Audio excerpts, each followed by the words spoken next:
7:30. El doctor Juan Carlos Ceballos, ministro de Salud de Ecuador, nos acompaña esta mañana vía videoconferencia. Ministro, buenos días, gracias por estar en este espacio. Buenos días, Fabricio. Siempre un gusto estar con usted. Muchas gracias, ministro. Igualmente. Hablemos algo sobre este equipo de científicos, médicos, epidemiólogos alemanes que han llegado el día de ayer a nuestro país. ¿En qué áreas y dónde estarán ofreciendo sus conocimientos en apoyo al tema de la emergencia sanitaria que vive el país?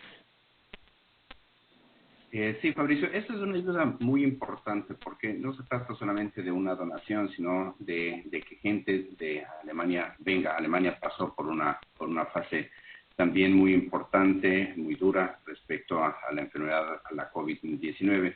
Y entonces ellos han venido un poco para darnos su insumo, intercambiar información y hacer planes de capacitación a largo plazo. Yo creo que esto es extremadamente importante porque vamos a tener que salir conjuntamente de esta crisis. Es una crisis que no es solamente de un individuo, no es una crisis de una familia, de un vecindario, es una crisis mundial. Entonces, así como nosotros vamos a compartir los datos recolectados en el Ecuador, que son sustanciales, que son muy importantes, ellos también traen su contingente para conversar y, como digo, hacer planes de capacitación a largo plazo. Claro, ministro. ¿Cuál ha sido la experiencia que ha vivido Alemania durante estas semanas, estos últimos meses, frente al COVID? ¿Y qué podríamos nosotros aprender de los alemanes frente a esta realidad? Bueno, Alemania en realidad es uno de los pocos países en los cuales ha habido un brote importante, un nuevo brote importante, porque la gente va contagiándose, porque esa transmisión de sujeto a sujeto y sobre todo a nivel comunitario se ha dado. También ellos han desarrollado varios, usted sabe, PCRs que nos han donado 100.000 de las 100.000 pruebas de estas, y yo creo que es importante recalcar la importancia que tiene el que ellos hayan venido con su contingente. Entonces, son dos poblaciones completamente distintas. La población nuestra es una población mestiza, es una población que vive en diferentes sitios completamente diversos, como es la costa, como es la Amazonía, como son varias partes de la sierra, vivimos en microclimas, y obviamente la composición étnica, racial es diferente. En ellos es absolutamente diferente esto, y entonces vamos a intercambiar información como para aprender el uno del otro. Bueno, en buena hora y esperamos que sea lo más provechoso y beneficioso, sobre todo para nosotros que estamos enfrentando esta realidad ya durante estos más de 70 días de emergencia sanitaria. Adicionalmente, este apoyo de Alemania para nuestro país no solamente se ha centrado en el envío de científicos, de epidemiólogos, de expertos y conocedores del sector de la salud a nuestro país, sino la entrega también de $1 millón a través de la Agencia Alemana de Cooperación GIZ. ¿Estos recursos económicos para qué se van a destinar, ministro? Sobre todo para capacitación y para repotenciar los laboratorios, ¿no? Hoy en la mañana tenemos reuniones con el INSPI en Guayaquil, también vamos a tener reuniones en Manabí, en donde vamos a potencializar, a mejorar todo lo que es la capacidad de laboratorios, me parece que es en Puerto Viejo, a donde vamos, y también vamos a mejorar todo lo que es la capacidad de Yachay, el laboratorio ese que ha estado prácticamente abandonado durante tanto tiempo, que tiene un potencial muy grande. Esas son las 3 provincias de las que vamos, de las 3 ciudades donde vamos a trabajar juntos.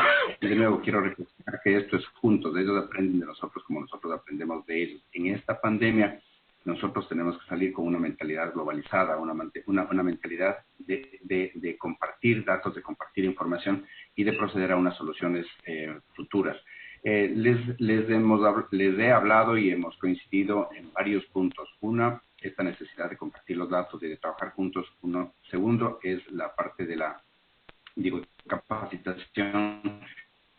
Vamos a integrar a la academia a varias acciones que vamos nosotros a continuar haciendo, no solamente como Ministerio de Salud Pública, sino también como universidades en ambos países.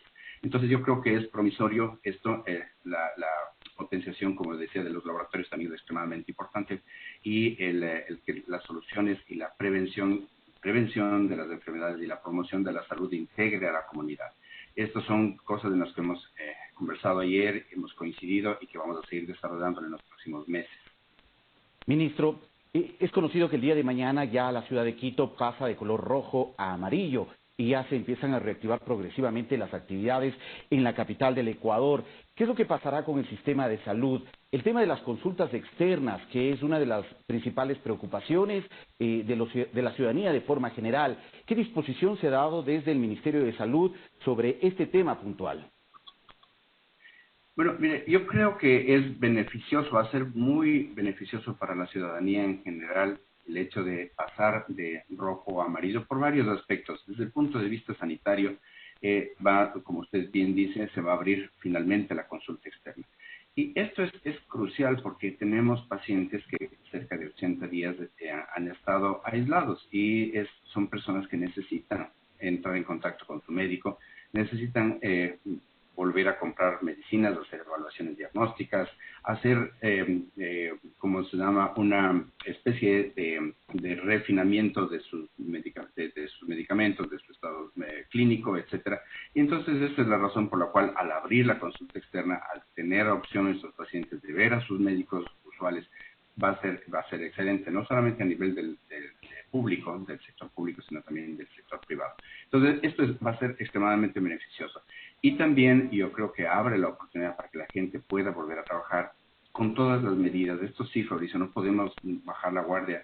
Tenemos que más bien organizarnos mejor, ser más conscientes y más responsables de lo que nosotros tenemos que hacer en términos de cumplir con el distanciamiento, de cumplir con todas las medidas sanitarias que nosotros hemos puesto y que están siendo aplicadas a nivel mundial, el uso de mascarilla, etc. Esto es extremadamente importante que vaya a la comunidad. Sí, vamos a abrirlo, pero vamos a abrirlo de manera ordenada. No es la manera desordenada y responsable que hemos visto en muchos casos, particularmente en sectores de la ciudad de Quito, que ha pasado anteriormente. Así que yo me congratulo y digo, siempre estamos en contacto con el señor alcalde como para ofrecerle todo nuestro contingente como para hacer las cuestiones juntos y hacerlas bien. Ministro, pero estas consultas externas se reabren ya desde el día de mañana en el caso de la ciudad de Quito y en todas las especialidades se atenderá a través de la consulta externa. Esa es la disposición. La disposición al pasar a amarillo es que la consulta externa se abra. Dependerá también de la predisposición de los médicos, no se les puede obligar, pero se les da la opción para que ellos entren. Entonces, tanto de hospitales privados como de hospitales públicos, tanto de consultorios, se abre esta posibilidad. Yo confío en que esto pueda ser una muy buena oportunidad para que el paciente vea a su médico, el médico de cabecera, vaya a las interconsultas con los médicos especialistas y continuemos trabajando de manera, ordenada, siempre optimizando todo lo que es el distanciamiento social para que el paciente se beneficie y el médico pueda también ver a su paciente. Ministro, ¿cómo marchan los indicadores de la presencia de la enfermedad en el país? Mencionaba usted hace poco que ya el tema de los contagios prácticamente se está superando de a poco y ahora el interés y los esfuerzos están centrándose sobre todo en la atención de las personas que han sido contagiadas en este momento. Pero ¿cómo se está presentando la enfermedad en este momento en el país? ¿Acaso ya se está aplanando la curva en el país ante la presencia del COVID-19? Es decir, el aplanamiento de la curva ya sucedió.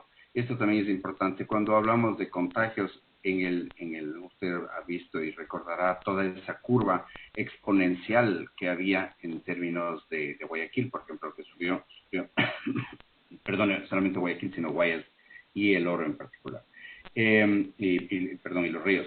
Y entonces, en esa circunstancia, ahora ya no hay eso. Lo que nosotros tenemos son curvas paulatinas, van aumentando y subiendo, pero son como ondadas, un poco más sosegadas de lo que estamos viendo a nivel nacional y a nivel de Pichincha, de manera particular. Entonces, mire, las atenciones de enfermedades respiratorias, nada más en el servicio de emergencia, desde el 29 de febrero al 30 de mayo, han sido son más de 70,000 atenciones que se han dado.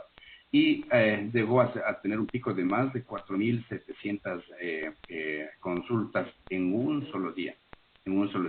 Ahora estamos en el dato de hoy, tenemos simplemente 800 en un solo día. Y entonces eso es 882 particularmente en el día de ayer. Y entonces eso es bastante promisorio. Hay una tendencia a la baja. Las defunciones igualmente a nivel nacional bajan. han bajado después de esos picos que nosotros vimos en el mes de marzo y en el mes de abril, particularmente en Ciudad de Guayaquil, que arrastró toda la tendencia nacional. Creo que esos indicadores de las demandas de 171 también van disminuyendo. Tenemos en Pichincha, no debo desconocer eso, como un repunte de estos indicadores en la última semana. Las consecuencias de estos nuevos contagios, porque la gente sale, porque la gente está más abierta, no guarda las distancias, etcétera, va a verse en 3 o 4 semanas, es decir, a mediados de junio, veremos nosotros un rebrote.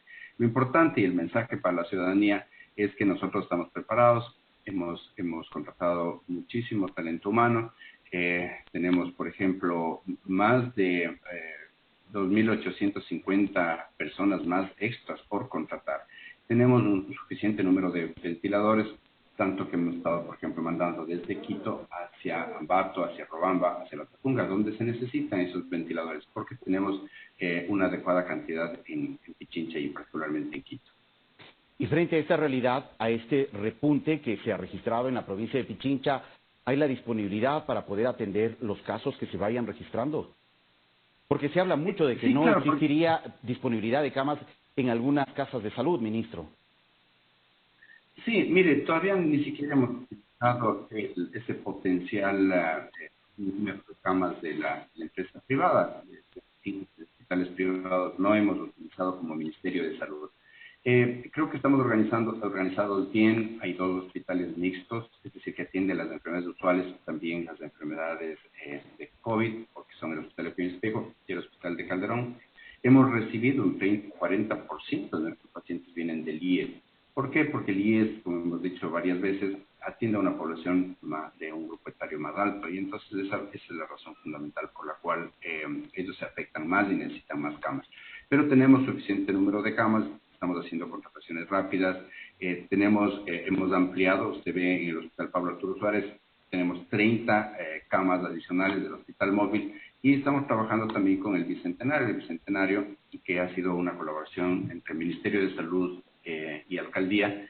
Han habido como 20 pacientes que han salido ya al Bicentenario. Entonces yo creo que estamos trabajando de una manera coordinada, con el alcalde, y estamos haciendo las cosas que deben hacerse. Es decir, tenemos un número suficiente de camas, no tenemos pacientes en espera, ni tenemos el drama terrible que se vivió en Guayaquil durante los primeros meses de marzo y abril.